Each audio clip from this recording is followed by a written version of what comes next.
मैं इस नगर निगम चुनाव में मेयर पद के लिए 8 तारीख या 10 तारीख को रोस्टर आया कि अब जो है महिला सीट हो गई होगी, तो नवीन जी शायद हताश हो गए होंगे, सारा मेहनत बेकार गया। तो आपने किस तरह से सपोर्ट करके इनका मनोबल बढ़ाया? अगर महिला का सीट होगा तो हम अपनी धर्म पत्नी को लगा सराय जिला को स्वच्छ नगर निगम लेकिन आपके पार्टी के कुछ विरोध में इनके खड़े हो सकते हैं, तो उस समय आप किस रूप से समीकरण बनाएंगे? पार्टी समर्थित उम्मीदवार हमारे कल्पना देवी। अच्छा। पार्टी के कोर टीम जिसमें मैं भी हूँ और उनके द्वारा कहा गया आप वरिष्ठ हैं, आप घोषणा कीजिए। पार्टी ने इन्हें ही समर्थन दिया है, समर्थन दिया है पूरा कहा कि एक मौका दीजिए। तो अगर कल्पना देवी आती है तो आप कल्पना नहीं कर सकते, इनके चुनावी वादे इतने अच्छे हैं कि ये शायद नगर निगम को बदल सकती है, लेकिन बदलने का काम सिर्फ और सिर्फ आप जैसे जनता समाज के पंचायत के लोगों ने खुद आके कहा कि आप महिला को घर से निकालिए। जनता से मेरा अपील है कि सिर्फ एक मौका दे, मैं नगर निगम को बेहतर सुंदर नगर निगम बनाऊंगा। बेगूसराय में चुनावी सरगर्मी काफी तेज हो गई है, जहां पर नगर निगम में प्रत्याशियों की संख्या जो है फिर वापस हो गई है। और आप कल्पना भी नहीं कर सकते हैं कि ऐसे प्रत्याशी आ गए हैं वापस जो कि पूरा समीकरण नगर निगम का बदल सकते हैं। और ऐसे प्रत्याशी हैं जो कि शुरू से लगे हुए थे, लेकिन अब कल्पना कुमारी और क्या फिर कह ले कल्पना देवी इस कल्पना से आई है कि पूरा नगर निगम में जितने प्रत्याशी हैं वो चौंक खाएंगे, क्योंकि हमारा खास एपिसोड कौन होगी महारानी, किसकी बढ़ेगी परेशानी। तो हमारे बीच आज महारानी के रूप में पहुंच चुकी हैं, जो कि बेगूसराय के महारानी का ताजपोशी करने के लिए आगे बढ़ के आई, जिनका नाम है कल्पना देवी। और मुझे लगता है कल्पना भी नहीं किया जा सकता है कि आने वाले समय में किस तरह से ये प्रत्याशी जो है सभी पर भारी पड़ने वाली है। सबसे पहले आपका नाम जानना चाहेंगे। मेरा नाम है कुमारी कल्पना। मैं पिपरा की रहने वाली हूँ, बेगूसराय पिपरा की रहने वाली हूँ। और मैं इस नगर निगम चुनाव में मेयर पद के लिए मेयर पद के माध्यम से इस बेगूसराय जनता से आशीर्वाद और साथ की उपेक्षा करती।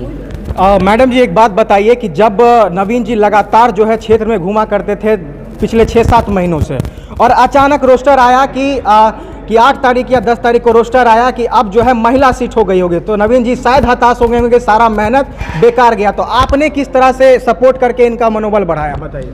ये हताश नहीं हुए थे, पहले से सोचे, इनको पहले से पता था कि जब अगर महिला का सीट होगा तो हम अपनी धर्म पत्नी को लड़ाएंगे। आप तैयार थी? हाँ, मैं तैयार थी सेवा करने के लिए। अपने नवीन जी के साथ विचारधारा को लेकर किस तरह से चलेंगे और कैसे विकास करेंगी?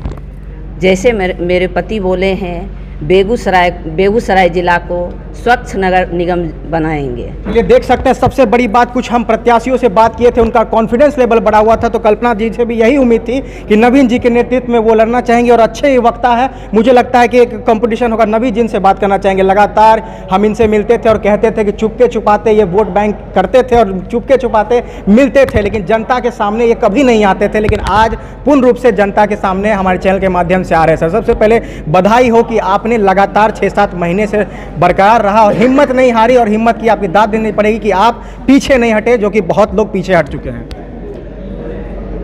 नहीं, मैं तो मेरा 3 पीढ़ी से मेरा परिवार समाज सेवा में समर्पित है। हाँ। पिताजी मुखिया रहे, मुखिया से पूर्व भी समाज सेवा में थे। और जब महिला सीट हुई तो उस समय भी समाज के पंचायत के लोगों ने खुद आके कहा कि आप महिला को घर से निकालिए। और मैं उस समय मैं अपनी मां को उम्मीदवारी में दिया और वो भी चुनाव जीती। और चुनाव में, दोनों चुनाव में सिर्फ नॉमिनेशन में जो खर्च हुआ और जो पर्चा बांटने में हुआ, पहली बार मैं 1100 रुपया में चुनाव जीता, दूसरा चुनाव में 2200 रुपया खर्च करके मैं चुनाव जीता। 3 पीढ़ी से मैं लगातार समाज सेवा में पद पर रहूं या नहीं रहूं, 32-35 वर्षों से मैं लगातार समाज सेवा में हूं। मुझे पार्टी ने जो दायित्व दिया, 2 बार मैं प्रदेश में महामंत्री रहा सहकारिता मंच में। हमारे जब बगल में खड़े हैं बेगूसराय के पूर्व विधायक, पूर्व जिला अध्यक्ष, ये राजनीतिक अभिभावक मेरे हैं और संगठन में पद देने का, जोड़ने का काम यही किए हैं। और सेवा में लगातार काम कर रहा हूँ। जब मैं बेगूसराय विधानसभा से सशक्त उम्मीदवार था, लेकिन पार्टी ने मुझे टिकट नहीं दिया। मैंने पार्टी के निर्णय को सम्मान किया। मैंने पार्टी बगावत नहीं किया। बगावत नहीं किया, पार्टी के साथ खड़ा रहा। जो प्रत्याशी आया, जो जिले के 7 विधानसभा में जो एनडीए प्रत्याशी आया, मैं पीसी करके घूम के उसको जिताने का काम किया। तो मुझे पद मिले ना मिले, मैं एक समर्पण के भाव से 3 पीढ़ी से लगातार काम कर रहा हूं। मेरा बेटा भी भाजपा युवा मोर्चा में जिला उपाध्यक्ष है। तो मैं सेवा के भाव से हूं और सेवा के भाव से ही चाहता हूं कि जो मुझे एक मौका दे, अधिकार दे। मैं सेवा से कर ही रहा हूं, साथ साथ संवैधानिक अधिकार मिलता है तो सेवा को और विकसित करने के लिए, विकास करने के लिए मैं जनता से आशीर्वाद 1100 रुपया उस जमाने में खर्च हुआ था, लेकिन अब जमाना तो बदल गया है सर। खर्चे तो छोड़िए, अब तो आपको 45 वार्ड में जाना नामुमकिन हो सकता है, क्योंकि 15 दिन का समय है, 18 दिन का समय है, खेल खत्म हो जाएगा। लेकिन आप पुराना मेहनत कर चुके हैं, बस थोड़ा सा जो है कन्विंस आप दोनों को जनता करना पड़ेगा। कम शब्दों में किस तरह से जनता से अपील करना चाहेंगे? जनता से मेरा अपील है कि सिर्फ एक मौका दे, मैं नगर निगम को बेहतर सुंदर नगर निगम बनाऊंगा। किनको मौका दें? कुमारी कल्पना को मौका दें। महिला प्रत्याशी सरकार ने मौका दिया है कि महिला को आगे बढ़ाने के लिए, महिला सीट किया तो महिला उम्मीदवार आई है। कल्पना को जनता एक आशीर्वाद दे, काम करने के लिए एक मौका दे और नगर निगम को बेहतर बनाने के लिए आशीर्वाद दे। चलिए, हमारे बीच एक पूर्व में विधायक रह चुके हैं और नेता है, कद्दावर नेता, लेकिन इनसे भी एक सवाल है सर।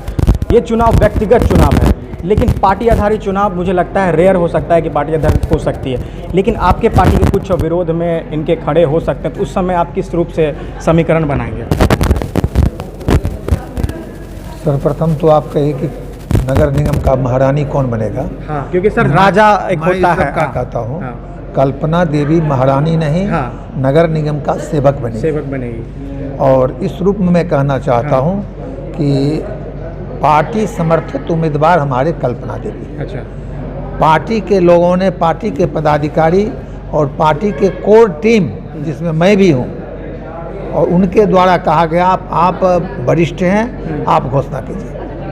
उनको पार्टी आधारित पार्टी समर्पित है। और ये ही नहीं, पार्टी के नाम पर चुनाव तो नहीं है। हाँ, किसी को हम रोक नहीं सकते हैं खड़ा होने के लिए, कोई खड़ा हो सकता है, लेकिन पार्टी ने इन्हें ही समर्थन दिया है, समर्थन दिया है, पूरा दिया है। और सभी लोग हैं, हमारे परिवार के लोग हैं। ऐसी बात नहीं है कोई हम पार्टी के ही वोट इन्हें मिलने वाला है, इन्हें कांग्रेस का भी वोट मिलेगा, इन्हें वामपंथियों का भी वोट मैं दावा करता हूँ, अकलियतों का भी वोट इन्हें मिलेगा, मैं दावा करता हूँ, जिस रूप से मुझे वोट मिला। आज आप पार्टी के रूप से नहीं, एक इंसानियत और एक वोटर के माध्यम से, एक नागरिक के माध्यम से आज आप नगर निगम के विकास के लिए बोल रहे हैं। बस यही मांग रहे हैं, बस और कुछ नहीं। एक मौका दीजिए और देखें हमारा काम, जिस रूप में विधायक में देखे थे वो रूप मेयर में देखें आप। तो चलिए, इन्होंने कहा कि एक मौका दीजिए, तो अगर कल्पना देवी आती है तो आप कल्पना नहीं कर सकते। इनके चुनावी वादे इतने अच्छे हैं कि ये शायद नगर निगम को बदल सकती है, लेकिन बदलने का काम सिर्फ और सिर्फ आप जैसे जनता कर सकते हैं। जो भी बेगूसराय नगर निगम के जितने भी जनता है वो देख रही है, अगर इन पर भरोसा है तो इनका जो मैंडेट है, हम इनसे आगे भी बात करेंगे। लेकिन अभी इनके चुनावी वादे को लेकर ये जो घोषणा कर रहे थे, नवीन जी जिनका साइलेंट वोटर थे और साइलेंट प्रत्याशी थे, जो चुपचाप चल रहे थे, लेकिन अब सार्वजनिक हो गए। अब सार्वजनिक होने के बाद जो भी वोटर हैं, अब उनका फैसला है कि इनको क्या करना क्या नहीं करना। जब तक के लिए हमारे चैनल जुड़े, हमारे खास एपिसोड से जुड़े, जिसका नाम है कौन होगी बेगूसराय की महारानी, किसकी बढ़ेगी परेशानी, क्योंकि लगातार जो है सभी प्रत्याशियों की परेशानी बढ़ रही है। इसी के साथ नमस्कार।